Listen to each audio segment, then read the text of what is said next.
Stress is almost synonymous with Crohn's or colitis flares, and once you know why that's happening and how this is happening, you can actually take the steps you need to prevent it from happening. And so today you're going to learn why stress is causing you to flare, techniques you can use, of course, to manage that stress, supplements you can take to help control these heightened stress responses you're experiencing, as well as tools to recover your gut from long-term stress damage. Contrary to what your doctors told you, Crohn's and colitis are reversible. Now, I've helped hundreds of people reverse their bowel disease, and I'm here to help you do it too, because inflammation always has a root cause. We just have to find it. This is the Reversing Crohn's and Colitis Naturally podcast. Now, I do these live trainings in my Facebook group every single week and put the audios here for you to listen to. If you want to watch the video versions of these episodes, just click the link in the show notes to get access to our Facebook group and YouTube channel. And for weekly updates, information, tips, and tricks, you can sign up for our email list by clicking the link in the show notes below. Now, if you don't know me, my name is Josh Deck. I'm an IBD specialist, medical lecturer, physician's consultant, and the scientific strategist and education director here for the RCFCC. That's the Root Cause for Crohn's Colitis organization. And today we're talking about how stress causes you to flare and what you can do to stop it. So the first thing we're going to do is walk through 5 quick reasons why stress is making you flare. And then we're going to talk about each one. I want you to understand why it's happening, because you can't fix something unless you know why it's happening. So let's go through those together. The first reason why we see stress contributing to flares is because stress causes something called leaky gut. You may be well familiar with this by now. What is leaky gut? Well, let's see what happens. When you're stressed, you actually have elevated levels of something called cortisol.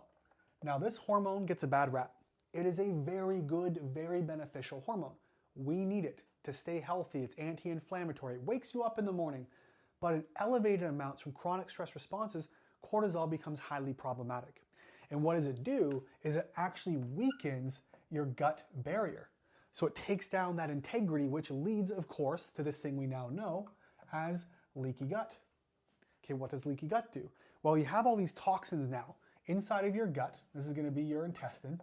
And all these toxins are made by nasty overgrown gut bacteria. We call them LPS or endotoxins. What happens when you have leaks in your gut? These toxins slip out and they get into what's right across from your blood or your gut barrier, being your bloodstream, and they circulate around your body. Now, when this happens, your immune system has to go in and clean up all these toxins. It goes, whoa, you shouldn't be in my brain. You shouldn't be in my joints. You shouldn't be in my liver. Now your immune system has to work extra hard to clean these things up. And now it's heightening that immune response. As a general whole, your immune system as a whole is on high alert. Think of it kind of like filling up a glass of water. As that fills up and overflows, you're in a flare. Well, elevated systemic immune responses fills up your cup.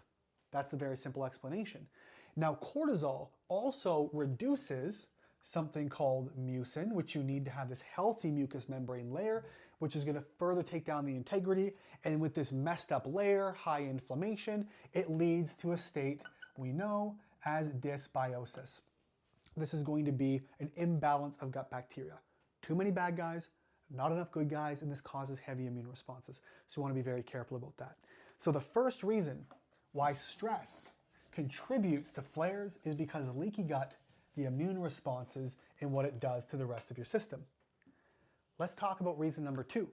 Since we've already talked about this, it's now going to dysregulate your immune system. These aren't real medical acronyms. I'm making them up as I go for the sake of time. And so, dysregulated immune system, what happens? IBD already is a dysregulated or hyperactive immune response. We have a depletion of a very important immune pathway called Th1 and hyperactivity in Th2 and Th17. Now, you don't need to memorize these, but just it's going to come in handy later. So stress further dysregulates this dysregulated immune response. It alters your immune system. What does it do? Well, there are pro-inflammatory responses your immune system creates under a state of stress. And some of the ones it's going to mess with now are called TNF alpha that we're going to see, another pro-inflammatory response, interleukin 6 and interleukin 1 beta. Now, again, you don't need to memorize these, but here's why it's relevant. There are certain medications we use in IBD to treat the symptoms, and that's going to be things like Humira in Remicade. Well, Humira and Remicade, they suppress TNF-alpha, interleukin-6, interleukin-1 beta, among many other things. Stress elevates these responses, so it's actually counterintuitive to the medication. It does the exact opposite of what your meds are trying to bring down. It pushes them back up. That's why we need to know this stuff, okay, so we can understand how it happens. Big problem when we have high stress. So let's talk about the third reason why you experience stress-related flares. We're going to have the state of dysbiosis, or dysregulated immune system. What is dysbiosis? Simply put, we have a reduction of the beneficial strains, the good guys. So we lose a lot of these good guys. Typically, they're the lactobacillus and bifidobacterium strains, among many other ones that we can often see, like Akkermansia, Faecalibacterium praesnitzii, some of the big fancy names. But these two guys are kind of the big ones. Let's just focus on those, lacto and bifido for now. These are the ones that are often depleted. They're largely responsible for a lot of your immune responses, inflammation, digestion, metabolism, all kinds of stuff. And when we're in a stressful environment with an inflamed gut lining, these guys die off, the lactobacillus and bifidobacterium umbrellas. What else happens? It increases the inflammatory microbes. And these inflammatory microbes are going to be things like E. coli, Citrobacter, Klebsiella, Enterobacter, Salmonella, Provotella, a bunch of nasty ones that we don't want overgrown. They're opportunistic. And when they're opportunistic, they take the opportunity of a suppressed immune system in an inflamed environment to overgrow. Now we have a problem. And that's what happens as well with dysbiosis.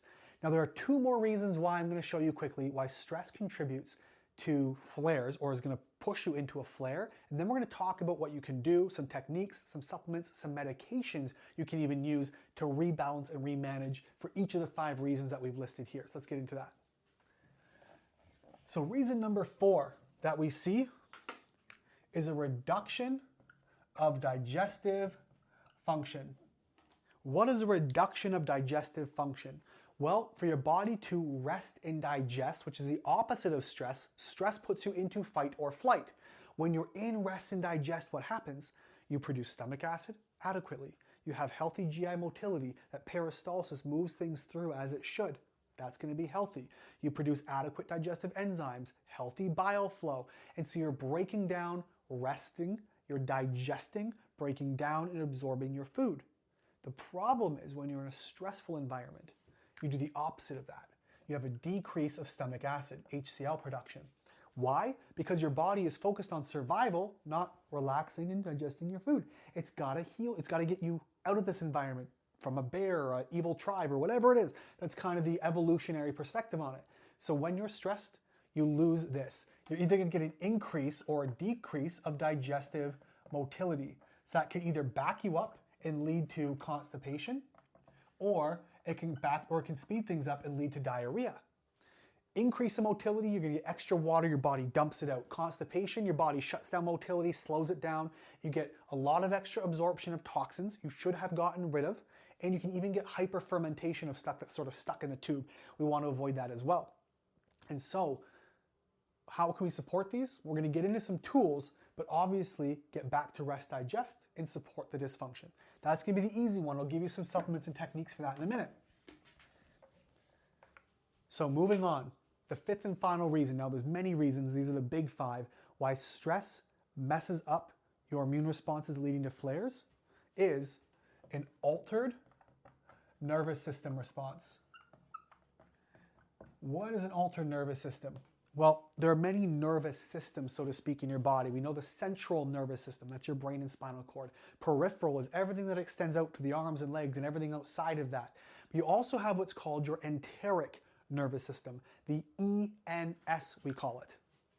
Now your CNS and your ENS, so your brain, spine, and your digestive nervous system, all play a role. They're very interconnected. There's 400 to 500 million neurons innervating inside your intestines alone. And so they're very well connected. What happens when you're under high stress? Well, you're going to get an increase, or again decrease, in gut contractions, so therefore your motility is going to be slowed. Stress increases something, we're going to call it CRH. It increases this hormone called corticotropin releasing hormone. Oops, always dropping something off my big, because I squat, my big fat booty knocks stuff off. But so we have this corticotropin releasing hormone. What does it do? Well, it's actually going to stimulate cortisol release. Now we just talked about cortisol, the good guy that gets a bad rep. Too much cortisol, elevated over too long of a time, bing, bang, boom, now we have inflammation. Now we have problems happening. So we want to watch for that and be very, very careful. So what happens next? Now, cortisol triggers mast cells. Why does this matter? Well, this whole stress response combined with cortisol. Well, if you remember briefly, we talked about these immune pathways that are dominant. Th2 is one of them. That is the one that controls and regulates mast cells. So you're going to get these histamine responses. You're going to get a lot of excess mucus production, all kinds of things. And then we now have more inflammation, more irritation. This is why I actually use low histamine diets for IBD, because of this dominant Th2 pathway. So we want to watch for that. What else is going to happen? Well, under a stressful event, you have an increase of some hormones, some emergency hormones, called epinephrine and norepinephrine. Epinephrine and norepinephrine increase what? Let's go back to our first little immunology lesson we had. We just talked about these stress responses, TNF alpha. We talked about interleukin, what did I say it was, 6, and interleukin 1 beta. Epi and norepi increase these immune responses. The very ones your Remicade and your other medications like Humira are trying to suppress. So now getting an elevation of the response that's already hyperactive due to these chemical releases. So you can see how this combination of things causes you some trouble and you run yourself into a bit of a pickle. What else is going to happen? Well, now we also have a deficiency of something called acetylcholine. Well, we like acetylcholine. It's very, very nice. Now, acetylcholine can reduce gut inflammation. But stress decreases vagal tone, so that's that vagus nerve. So we're going to get a decrease of that vagus nerve, a decrease of this acetylcholine, which we need for inflammation and relaxation and all the goodies. So we lose that as well. The next one we have, a lot of your gut bacteria produce a neurotransmitter known as GABA. Big fancy word, stands for gamma aminobutyric acid. What is that? Well, it's your relax, rest and digest, chill out, man. It's a chill hormone. And what it does, or a neurotransmitter rather, what it does is it relaxes you. It can help you sleep. When you have this state of dysbiosis, inflammation, all the things stress creates, you don't produce your rest and digest relaxant neurotransmitters like GABA. You might have an increase in this epi, norepi, glutamate, stimulatory things. What does that mean? You are now hyper excitable. So your already overactive stress responses become even more active. And when they're even more active, you have elevated immune responses once again. So what would normally be a minor inconvenience can throw you into a full-down meltdown because your neurotransmitters are all out of whack. So let's talk about what we can do next. We're not going to leave you hanging. We talked about 5 main reasons why stress causes flares. It took about 13 minutes to do. Perfect. What I want to do now is get into the techniques, the supplements, and the medications that we can use on a per condition basis to get your body the help that you need. So let's dive into this. First things first, let's talk about stress techniques. There's some very basic things we can do. Let's talk about that vagal tone. What is vagal toning? A few things. Your vagus nerve, it's a major cranial nerve, runs down the left side of your neck, innervates with your heart, your lungs, your digestive system, everything. It's directly wired into your brain. It communicates with all the millions, the hundreds of millions of neurons inside of your gut, which are also connected back to your spine, which goes back to your brain. And this vagus nerve, up and down, is a bi-directional pathway.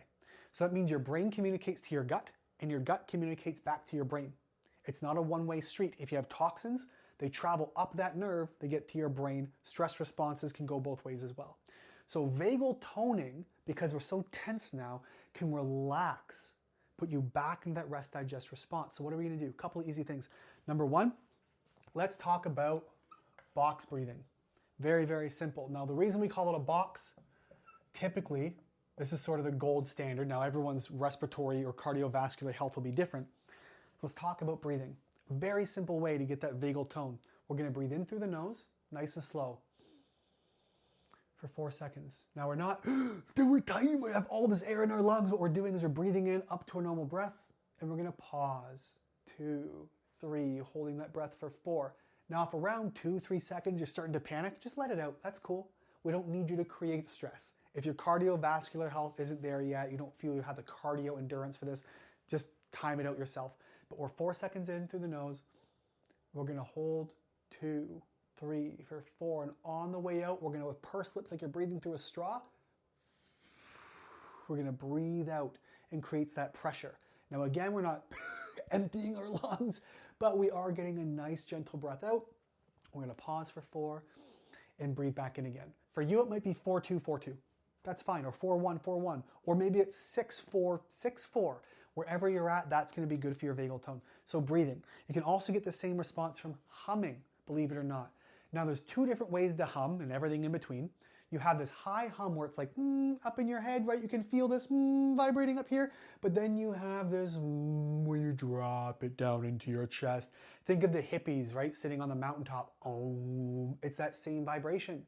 This humming or singing, even gargling water can stimulate this deep down throat vibration, which gets you this vagal tone. Rather than up here in your head, this is where we lose it. So you want to bring it back down nice and low, and that's going to get that vibration, which can stimulate that tone. Other ways to do that, cold water. Now cold bath is a lot for some people, especially with IBD, so I recommend a cold cloth on the face, on the neck, or just submerge your face in the sink. Even meditation can stimulate that vagal tone.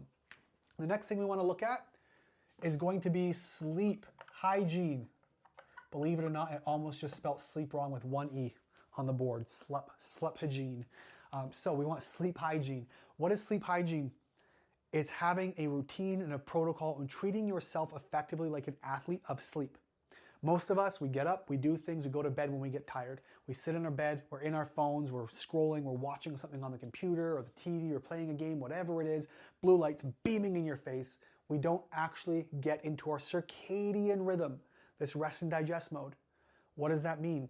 Humans were designed to sleep and wake with the sun. Always have been. Interestingly enough, there's actually a study done on insomniacs. They took them out to the woods for something like 2 or 3 weeks. These people couldn't sleep. They were on medication. They took them off everything. They woke up with the sun, went down with the moon, no electronics, barefoot in the grass. They basically camped for 3 weeks. Guess what? Chronic insomniacs started sleeping because their circadian rhythm was not disrupted by cell phones, 5G, Wi-Fi, EMF, so it's electromagnetic fields from your house. Everything's buzzing electricity all the time. They're actually connecting back to nature. The sun comes up, the blue light comes in, that wakes them up. It stimulates them. Cortisol comes in, which is good. It helps you wake up and you move. At nighttime, as the light comes down, it gets duskier. What happens? Your body starts to stimulate things like melatonin, and it starts to calm you down, and it gets you ready for bed. But most of us get 100 times too little light during the day. We're indoor cats, we're in offices, we don't get enough light. And then at nighttime, we're beaming blue lights and cell phones and all kinds of stuff into our face. So what can we do for sleep hygiene? Turning off the lights, getting things that are plugged in, get an alarm clock, get your cell phone out, or at the very least, turn it on airplane and don't let it charge next to your bed. You can turn off your Wi-Fi modem at night. All kinds of goodies. I actually have here next to me this pair of blue light glasses. Now when it gets late and I'm working on a computer, when the sun is coming down, I'll throw these on like a doofus over top of my, right on top of my glasses there. But these blue light glasses are different shades. You get yellow, orange, and red. The darker it gets, the darker the shade you should have on your face. That tells your brain you have photoreceptors. These are receptors that absorb light. The receptors on your skin and in your eyes. They respond to lights. So if you put these on, you take that photoreception out of your eyes, you say, oh, it's dim, it's time to go to bed. And your brain starts to turn on sleep chemicals and sleep hormones. And this is sleep hygiene. The most imperative part to us sleeping well and having a healthy recovery is good quality sleep hygiene. Now that we got that one done, let's talk about some supplements. Now we talked about 5 main reasons why your body is responding poorly to stress. So to hit them again, we talked about leaky gut, a dysregulated immune system, disrupted gut microbiome, reduced digestive function, and an altered nervous system.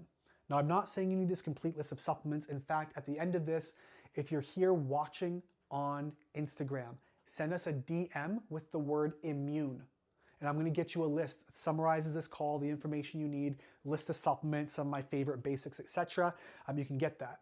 Now, if you're watching on YouTube or listening on the podcast version of this, check the notes below the video or below the episode, and there's a link there to download my sheet, the immune system balancing sheet, which is everything we're talking about here, so you don't got to memorize it, okay?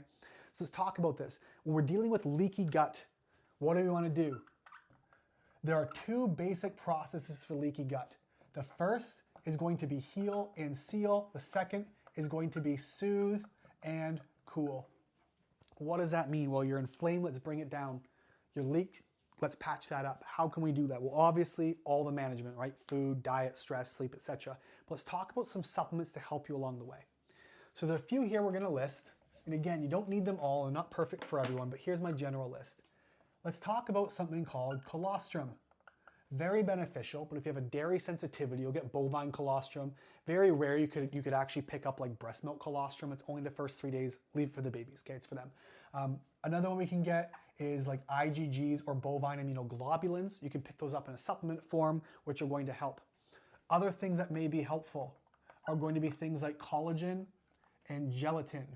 However, what I'm not recommending here is bone broth. The reason for that, remember this pathway here, we talked about a hyperactive Th2, that histamine pathway. Bone broth is extremely high in histamines. So you're filling up that cup once again, causing it to overflow. So high histamine foods are going to exacerbate most symptoms in IBD. So I go low histamine. So I don't include bone broth as a supplement or as a food item here. But the next one, let's talk about things like slippery elm bark powder. You can get aloe vera. Now again, proper aloe vera. You don't want the ones with preserves and full of sugar as like a juicy, sugary drink. You want raw, unpasteurized, I don't think pasteurized aloe vera actually, but you want preservative-free aloe, chemical additive-free as best you can. A couple of things we can get as well, just watch things like L-glutamine because again, it can stimulate some immune pathways, but that's generally okay.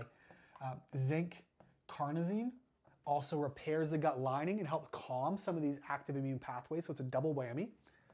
We can get things like marshmallow root and DGL can also be very beneficial in helping soothe, cool, and produce that nice mucus layer that we've lost from high stress. So that's going to help you soothe and cool the gut. So that's dealing with leaky gut kind of in a nutshell. Again, if you want my list, if you're watching on Instagram, comment immune. If you want my list and you're listening on YouTube or on the podcast, check the links below. I have a list of things you can simply get there. I do apologize. I think oops, sorry guys.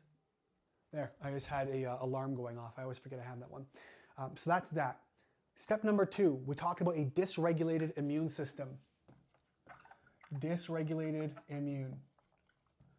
How do we balance that back out? Well, a couple of things. Ultimately, we want to oftentimes improve that suppressed Th1 response.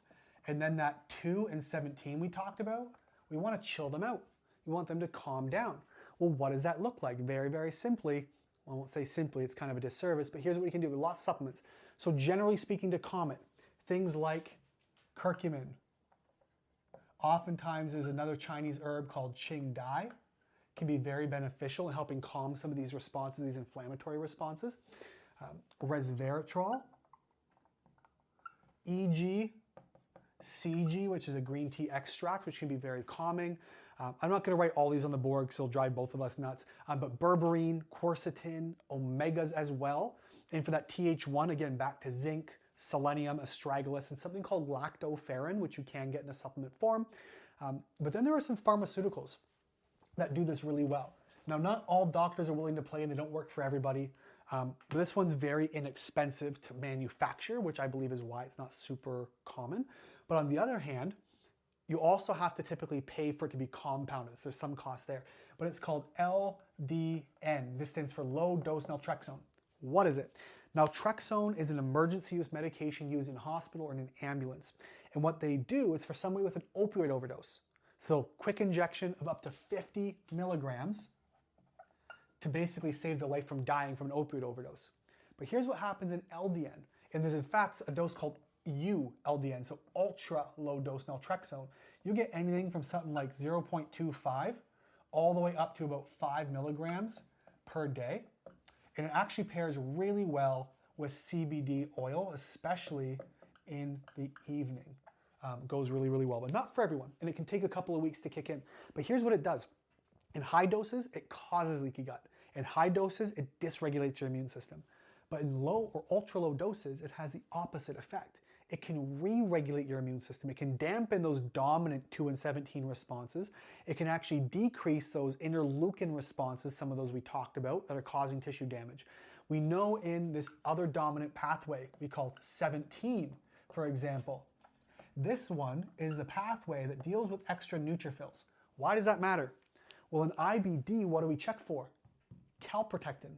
Neutrophils, as a byproduct, produce calprotectin. The more of them there are in the area, like cars idling in a parking lot, the more calprotectin you have. Well, LDN can decrease that immune response, decreasing the neutrophil response, decreasing your calprotectin. So it brings that back down as well, and it actually shifts those immune responses from dominant, right? Because this is the immune response that's way too high. It actually shifts it to something called T-reg cells. This is the manager that says, hey, you work harder, you calm down, and it balances stuff. So it's a very, very cool medication. Over the last few years, been more and more common. So that's a pharmaceutical you can look at. So that's going to be management for your dysregulated immune system. Let's talk about your gut microbiome. We talked about dysbiosis. So that is, I believe that's 2 out of 5. If I'm not mistaken, let me just check my notes. We talked about leaky gut, how to fix it. Dysregulated immune system, how to fix it. Now we're talking about your dysbiosis or your gut microbiome. So dysbiosis, how do we fix that? Well, a couple of things, and I'll make this one quick for you. Here's the idea. Generally speaking, probiotics can sometimes have a lot of benefit. But we know we lost a lot. We talked about how stress reduced your lacto or your lactobacillus and your bifido, which is your bifidobacterium strains. Simply supplementing these can be very beneficial. Just go slow because it can sometimes trigger weird responses. I've seen them make people bleed. So just be careful with that, but introduce them slowly and see. Another great one for managing immune responses and actually capturing things like C. diff and E. coli and all that is Saccharomyces boulardii. I call it just SAC-B. But this is a yeast-based, comes from different sugars like the mangosteen and lychee plant, but it's a yeast-based probiotic that you can actually get to help balance those immune responses as well. On top of avoiding antibiotics where possible. 30% per the CDC, 30% of all antibiotic prescriptions are unnecessary. It's just, well, try it and see what happens. I've lost count of the amount of people I've seen get antibiotics who never needed them, and they ended up with colitis or Crohn's disease because of the imbalances it contributed to. So you just want to watch for that. Plant-based or natural-based can often be a really good substitute. And if you do reach me as well, I have a antibiotic substitute list document I can give you. But comment immune, and I'll make sure you get all the stuff that you guys need. So that's the next one. So coming up here, let's talk about digestion. You have reduced digestive function. Well, remember, we talked about digestive function, motility, digestive enzyme production, all the basics that we need. If that is reduced and not working properly, lo and behold, we have a problem. So some very simple supplements that we can take for this. Obviously, your vagal tone will help improve this, but HCl, it's hydrochloric acid, that is stomach acid replacement. Oftentimes, it'll actually be paired with pepsin, help you break down some of these proteins, but those supplements can be taken very easily, as well as a digestive enzyme. Now, I'm not a fan of the ones that have like 14 ingredients. They break down everything. Basic is typically okay if you're eating good quality food. Protease, lipase, amylase. Very, very easy. And again, this is on my list that I'll give you guys if you comment the word immune or check the links below if you're on the podcast or YouTube. But you can get that link there. Another supplement we can use, of course, which is one of my favorites, is called TUDCA. TUDCA for acid. This one, anti-inflammatory properties, immune balancing, restores the liver, helps detoxify, mobilizes bile. It's got like 14 different beneficial things that it can do for your body. It's expensive compared to the rest, but one of the most pertinent, I'd say, for restoring GI health and function. So between the HCl, some base digestive enzymes, and or TUDCA, you're usually in pretty good shape. Now, the last one we talked about, we went through leaky gut. Stress causes leaky gut, contributes to flares. Stress dysregulates your immune system, disrupts your microbiome, reduces digestive function, which all contribute to flares. The last thing it does, or the biggest one that it's causing here, is an altered nervous system. So your neurological responses from the brain down to the gut are a little bit jacked up. So let's talk about this altered nervous system response. What can we do about it? Well, obviously everything we just talked about. I won't put these on the board because they're long to write out, but supplements like phosphatidylserine, phosphatidylcholine, ashwagandha, basics like lavender, valerian, certain amino acids like L-theanine or that neurotransmitter called GABA, G-A-B-A. These can help you calm and relax. A magnesium supplement, sometimes holy basil. Anybody who's stressed out as well, to get better adrenal responses, we can use rhodiola. We can also use sodium, like salt. Now, proper rock or mineralized salt, the connection between blood pressure and sodium has been debunked. I can't tell you how many times. Get your salt in. If you're a stressy person with adrenal issues, salt your food. Right? That's my biggest recommendation. It's necessary. And the last one is actually a methylated B vitamin. Methylated just means a reusable form. The process of methylation, think of it like taking crude oil from the ground, turning it into car oil for your car that it can use. It turns it from inusable or unusable to usable form. And that's this methylated version. Typically what you'll see for like B12, right? It's called cobalamin. This is the B12 vitamin. Now what you'll see in a pill is typically something like cyanocobalamin. That's the cheapest way. They bind this B12 to a cyanide molecule, which is actually safe, it's fine. They bind it to a cyanide molecule, and that's how they're getting this B12 vitamin. What you want is a preface that says methylcobalamin. That's going to be a methylated from unusable to usable. We see this as well with something called folic acid, which again is crap. It actually prevents proper folate, the natural form, from getting through the blood-brain barrier, so it's bad for you. But they give it to pregnant women, they shouldn't. What we want is something called, again, methylfolate. That is the natural form. These methylated vitamins are already extracted and usable and ready for use. It makes it easy. Your body can take it and fix things. B vitamins, sodium, and things to relax your system. And that's where you go for supplements to manage stress. Now, what I want to do at this stage is turn over to the questions. If you're here watching on the live, this is a great chance to ask questions. It's not me just telling you what you need to hear. It's what I think you, or what I've been asked rather. It's not what I think you should know. It's what I've been asked directly. And I mispronounced on the comment. The word immune I used last week for an immune balancing handout, which you can also get. I'll give that to you, that's fine. But if you want today's on stress, DM the word stress. Great chance to drop your questions. The reason I do these, again, I want to answer the questions that are useful for you, not the things that I think you should be told. So let's dive in. Any questions you have about your immune system, stress, whatever it is, let me know. We'll get them to you right now. Ali had asked, what do you think of vagus nerve stimulation devices? Hell yeah, why not? Is it something I'm familiar with? No. But ultimately, it's that stimulation of the vagus nerve and vagal tone that's going to create these responses that we want of better digestion, better motility, lower stress responses, all of that. So if you have a device versus something you can do for free, which is humming, gargling, or singing, whatever it is, I'm cool with that too. User's discretion on those ones. Nutrition Search had asked, what about the drug lubiprostone? Have you heard of it for intestinal permeability? The truth is I've not heard of it. I don't know, I'm not familiar. Now, if I wasn't using my phone right now to stream this, I would absolutely look it up. But tell me about it if you get the comment in quick enough before we wrap up. Here's the thing. There are a lot of medications that can help boost those dampened immune responses. Your immune responses do a lot of things, including healing and sealing the gut lining, keeping a structural integrity. When you have these hyperactive and these depressed responses, we lose that. So gut permeability is a big, big problem when we're dealing with these types of symptoms. Now, Ali had said lorazepam is much safer for leaky gut than lubiprostone. Now, Ali, if you guys don't know, is kind of brilliant. She's actually taught me a lot about the immune system and the genetics regarding IBD. In fact, there are some instances where I've done these live. She's like, actually, this is a better way to do this. I'm like, oh shit. So if Ali is telling me that lorazepam is better, that's what I'm going to go with without even asking, because I trust her implicitly with this. So that's a great one to look into as well. Hope that helps answer that question. So on that note, that's all we got for you for today. If you want this information, whether you commented the word immune or stress, that's great. Make sure you have both links for those as well.